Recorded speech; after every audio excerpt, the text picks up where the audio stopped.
एक प्राचीन दोहे में गुरु के महान व्यक्तित्व को उजागर करते हुए लिखा गया है। गुरु कुम्हार शिष्य कुंभ है, घड़ घड़ काढ़े खोट, अंतर हाथ सहार दे, बाहिर बाहे चोट। एक कुंभकार घड़े का निर्माण करता है तो ऊपर से टप्पल की चोट देता है और भीतर से हाथ का सहारा रखता है।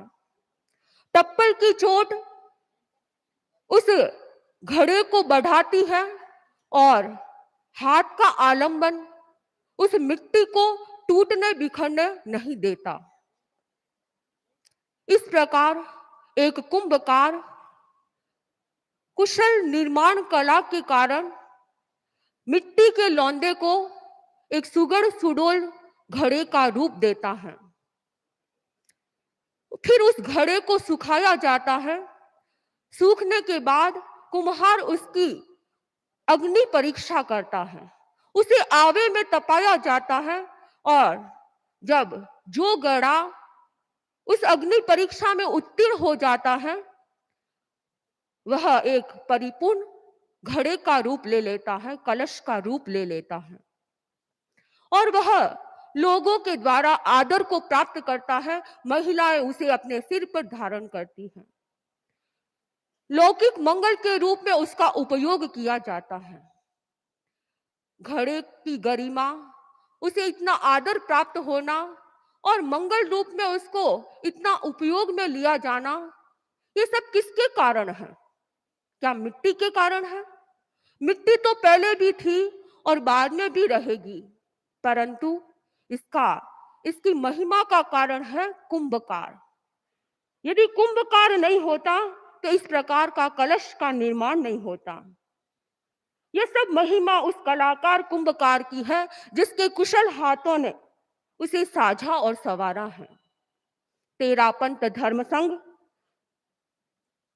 के कुशल कलाकार परम पूज्य आचार्य श्री कालूगणी, जो जीवन के कुंभकार थे, उन्होंने अपने इन कुशल हाथों से न जाने कितने मिट्टी के लौंदों को घड़े का आकार दिया, कितने व्यक्तित्वों का निर्माण किया, जीवन का निर्माण किया और संघ को अमूल्य धरोहर दे दी। वे एक विलक्षण कुंभकार थे। उन्होंने केवल घड़ों का ही निर्माण नहीं किया, उन्होंने कलाकार कुंभकारों का भी निर्माण किया। उसमें एक नाम है परम पूज्य आचार्य श्री महाप्रज्ञ जी का। परम पूज्य आचार्य श्री महाप्रज्ञ जी ने विक्रम संवत 1987 माघ शुक्ला दशमी के दिन अपनी माँ बालू जी के साथ सरदार शहर में परम पूज्य आचार्य श्री कालूगणी के कर कमलों से दीक्षा ग्रहण की। उस समय वे लगभग 10 वर्ष के अबोध बालक थे, कुछ भी नहीं जानते थे।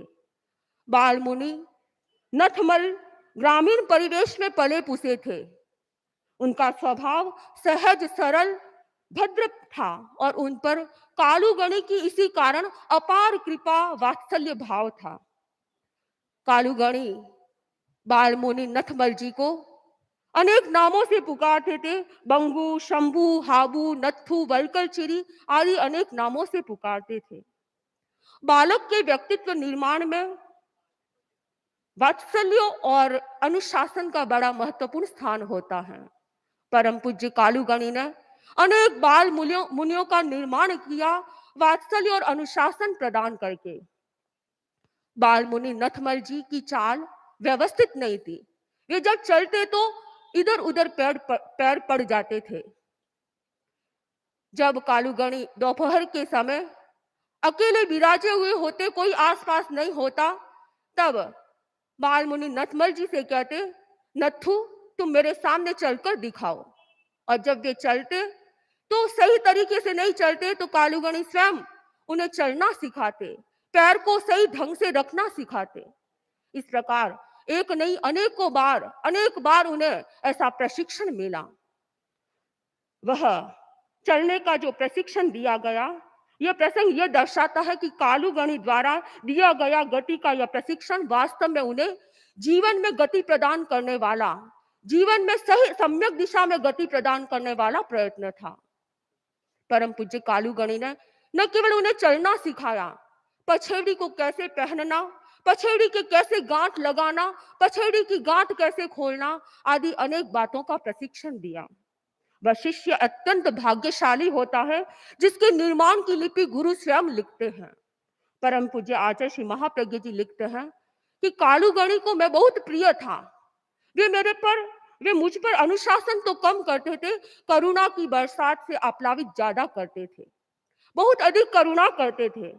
विक्रम संवत 1988 का मर्यादा महोत्सव इसी धरा पर छापर में था।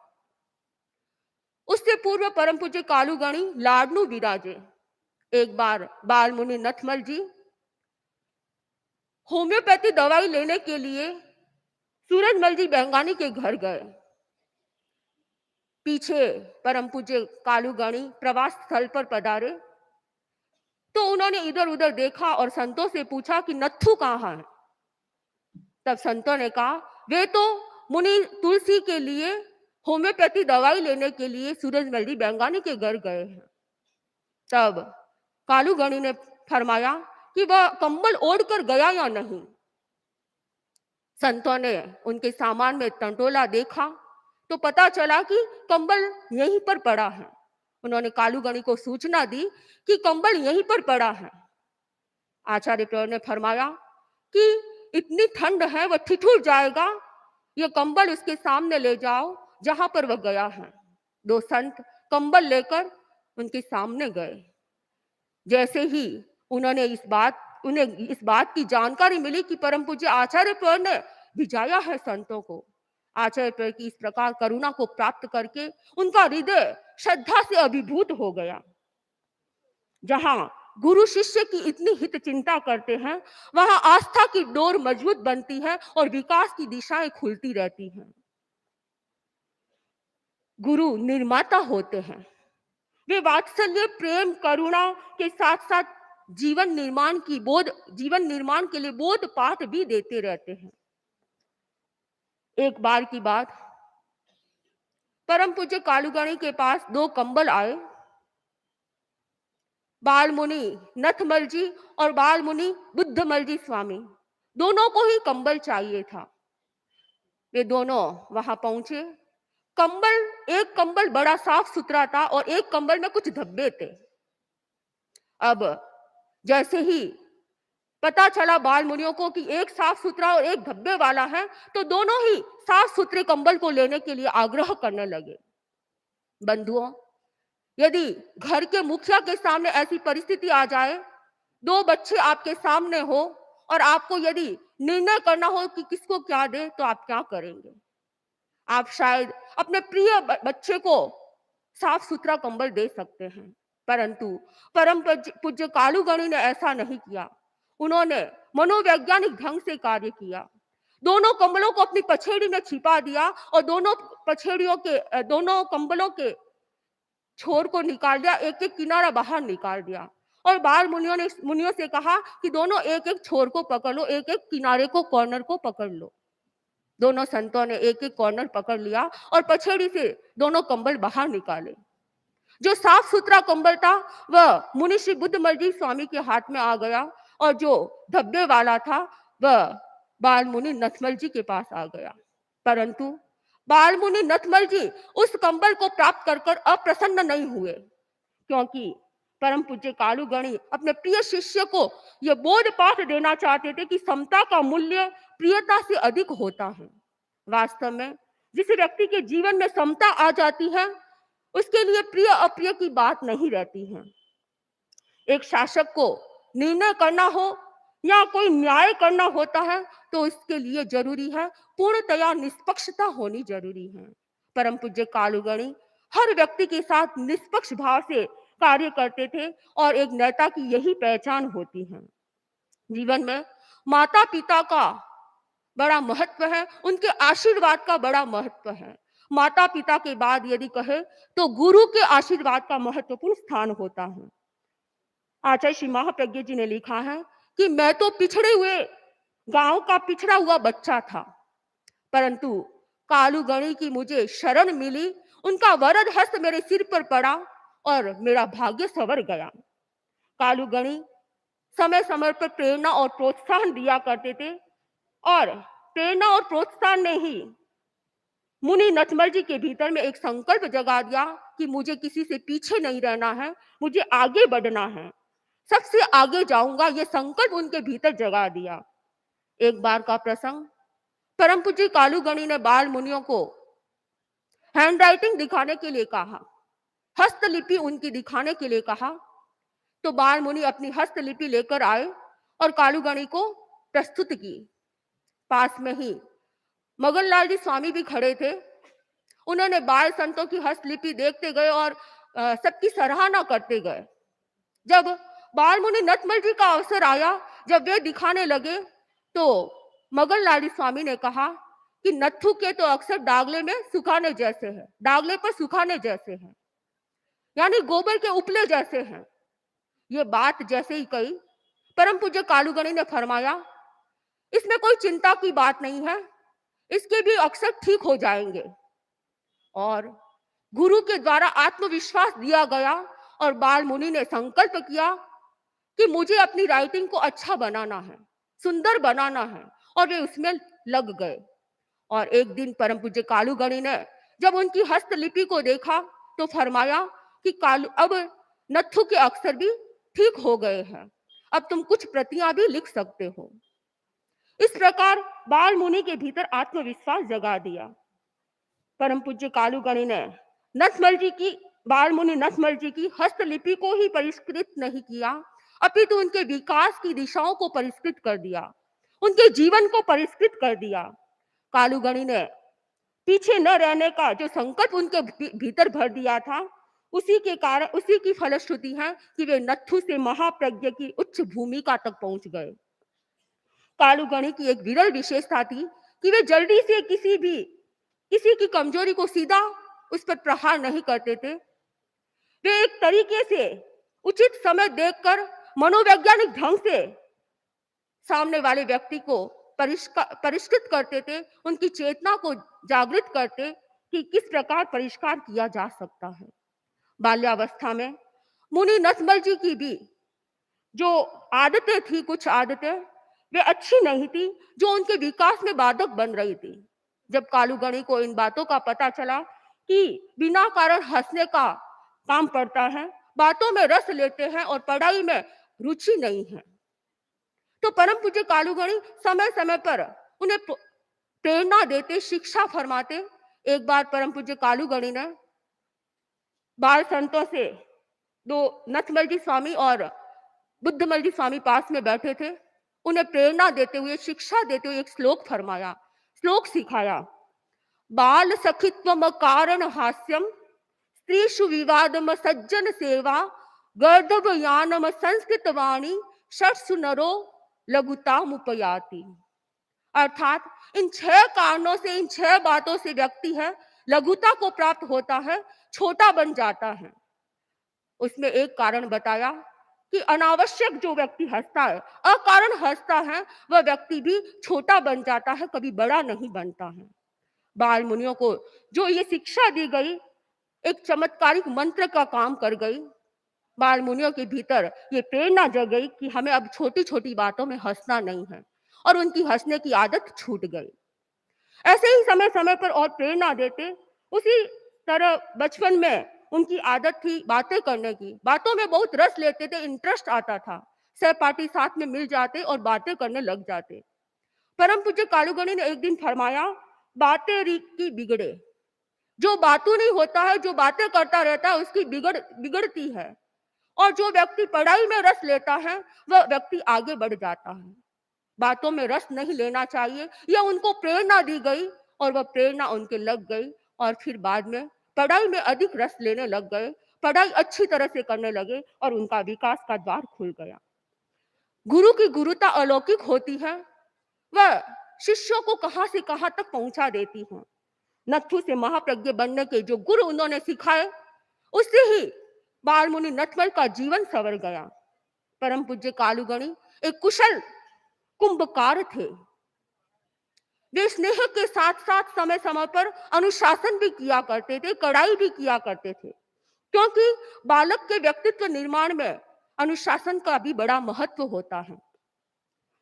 प्रसंग उस समय का जब कालूगणी जोधपुर की ओर विहार कर रहे थे। डीडवाना से प्रस्थान करना था। सूर्योदय हो गया और बालमुनि नथमल जी परम पूज्य कालूगणी के उपपात में पहुंच गए। विहार के लिए वहां पहुंच गए। कालूगणी प्रवर ने देखा कि बालमुनि के पास में कोई बोझ नहीं है और बालमुनि नथमल जी से पूछा, नत्थु तुम्हारा बोझ कहाँ है?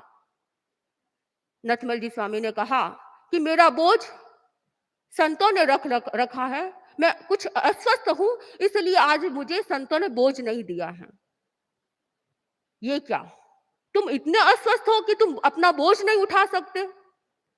बालमुनि ने कहा, ऐसी तो कोई बात नहीं है, मैं अपना बोझ तो उठा सकता हूं, पर संत मुझे दे नहीं रहे हैं, इसलिए मैं कैसे उठाऊं? तब मुनि तुलसी को बुलाया गया और कहा कि इस नत्थु को इसका बोझ दे दो, इसकी निष्ठा का जो बोझ है इसे पकड़ा दो। खाली हाथ कैसे चलेगा? बोझ दे दिया गया और ये डीडवाना से प्रस्थान किया बोझ के साथ। यानी कड़ाई भी जरूरी है, अनुशासन भी जरूरी है। ये परम पूज्य कालूगणी व्यक्तित्व निर्माण में इस बात का भी ध्यान रखते थे कि किस प्रकार एक बच्चे का निर्माण किया जा सकता है। वात्सल्य तो अधिक देते, कभी कभी कड़ाई भी किया करते थे।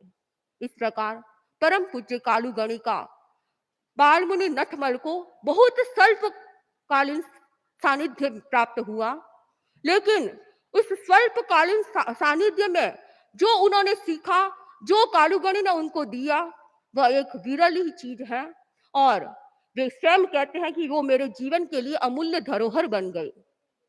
परम पूज्य कालूगणी ने उनके जीवन का निर्माण किया, इसीलिए उनके भीतर अनेक बार कालूगणी का नाम आ जाता था कि श्रद्धा से भी अभिभूत हो जाते कि कालूगणी ने मुझे इस प्रकार से पढ़ाया, इस प्रकार लिखाया, इस प्रकार बढ़ाया। एक गीत में उन्होंने अपने भाव व्यक्त करते हुए कहा कि मेरे जीवन निर्माता ने मेरे साथ मुझे किस प्रकार मेरा निर्माण कराया।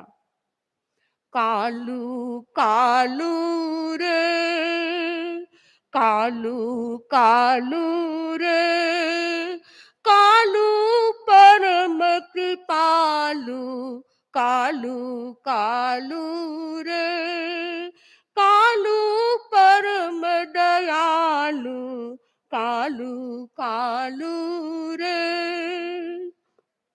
निर्माता हाथों ने कितने बीज प्रगति के बोए, निर्माता हाथों ने कितने बीज प्रगति के बोए, जाग उठे प्रतिभा के कण कण जो सदियों से सोए, कालू कालू रे, कालू परम कृपालु, कालू कालू रे। तो परम पूज्य आचार्य श्री कालूगणी के परंपर पट्टधर परम पूज्य आचार्य श्री महाश्रमण जी, महातपस्वी युग प्रदान आचार्य प्रवर की मृदुल अनुशासना में, उनकी कुशल सारना वारणा में हम विकास की ऊंचाइयों को प्राप्त करते रहे। इन्हीं भावों के साथ ओम अरहम।